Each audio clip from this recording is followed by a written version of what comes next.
Hello everyone, good morning. Good to see you guys. I am excited to get to another couple questions here for the month. I hope everybody had a great summer. It's been a good one for me. The weather now is starting to cool down here in Florida, so I'm kind of enjoying that. And I've got a big trip coming up. I'm going to be gone for like almost 5 weeks.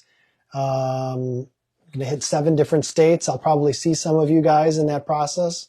So look for me if you guys are going to be at any AO events, or if you guys live in either Florida, Dallas, Denver, San Diego, New York, West Virginia, or the Raleigh area. Let me know, and maybe we'll be able to get together. Okay, let's just jump into it. I've got some questions here. The first question comes from Lauren Saints. How do I hire the proper virtual assistant? I know I need a VA. Based on your experience, what are things I need in place before hiring to ensure best use of their and my time, and are there any technology you use to communicate with your VA? All right, it's funny that you asked this question because I actually was just at a breakfast with someone else and we were talking about this exact subject. So I'm fresh on my mind right now.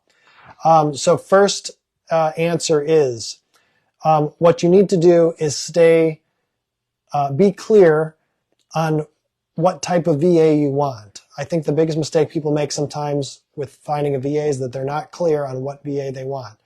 You either want a VA that manages you or a VA that you manage. And it's important that you know which is which for your particular case. And now here's the difference.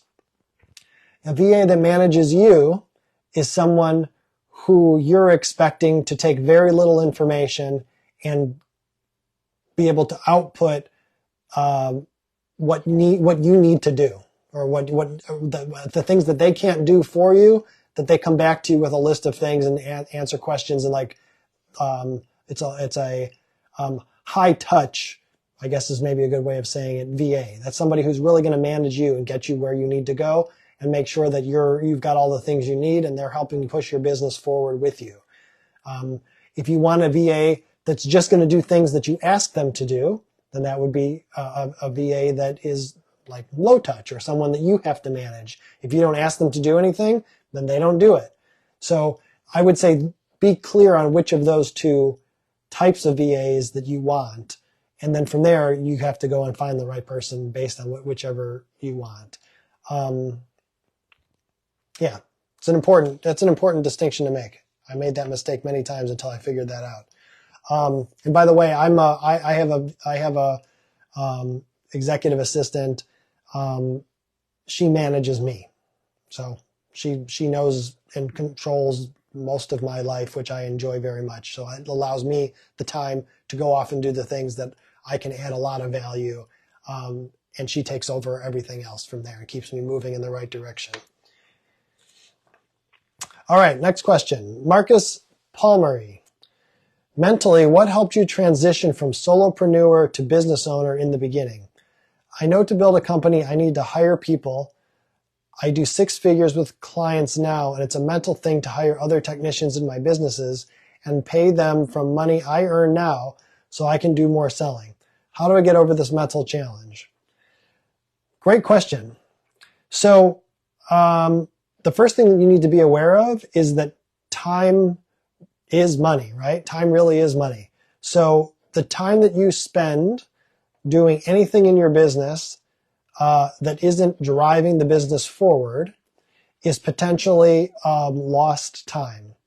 So if you're able to realize that your time is probably worth more doing something else in the long run, right? In the short term, to your point, you are going to have to give up some of your own money in order to make this happen, but that's the investment in your business.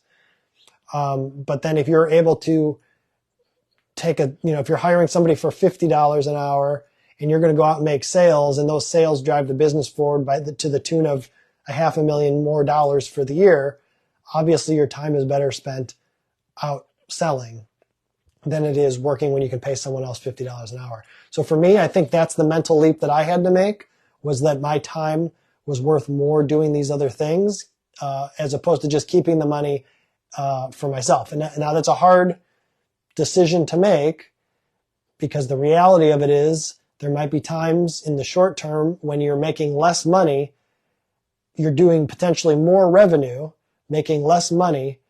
Somebody else has a job, which is great, but you're not feeling the benefit yet.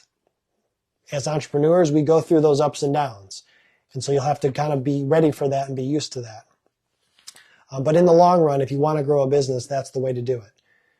I actually have a friend who has himself and an assistant, and he makes about $3 to $4 million profit per year in his pocket. Like, that's for him. And there have been multiple times over his career where he said he wants to start a business with all kinds of employees and do all these things. And every time he did it, he decided it really wasn't worth it to him to go through that process of, because he'd have to raise his business from $10 million a year in revenue to $100 million a year in revenue after he paid all these people just to kind of do what he's doing now anyway. And so he basically decided, hey, it's easier just for me to do what I'm doing and I make a good living and I'm happy with it. So sometimes people make that decision. So depending on what you want to do, but you do have to realize what the value of your time is and how that equates to the cost associated with hiring other people. All right, next question. Alyssa Wilkins. How do I partner with my spouse to support them in the company? My husband and I own a landscaping business. I left my full-time job in March to be full-time in the business. Prior to that, he was performing 100% of the tasks. It is very hard for him to give up the control and trust that the employees and myself can perform these tasks without him overseeing everything. How can I get him to open up and let me do more? I would say, tell him that a very wise person on Facebook once told you that the upper limit of any entrepreneurial venture is determined by the entrepreneur. Meaning that if a company is to grow, the entrepreneur who is in charge and has the final say also needs to grow. And if he keeps himself in the position that he's in and keep doing the things that he's doing the way that he's doing it, he has as much time as he has and as much effort as he can put in, that's the maximum amount of output the business will ever be able to produce. So it's up to him to decide if he wants to let you and let the other employees take some of that stuff off of him so that he is no longer the limit, or that the limit moves up anyway. That's what he needs to realize. That's the first step, is just making that mental decision that he is aware of that and that he needs to loosen up and move forward and focus his attention on the right things. Next question. Ricardo Delgado.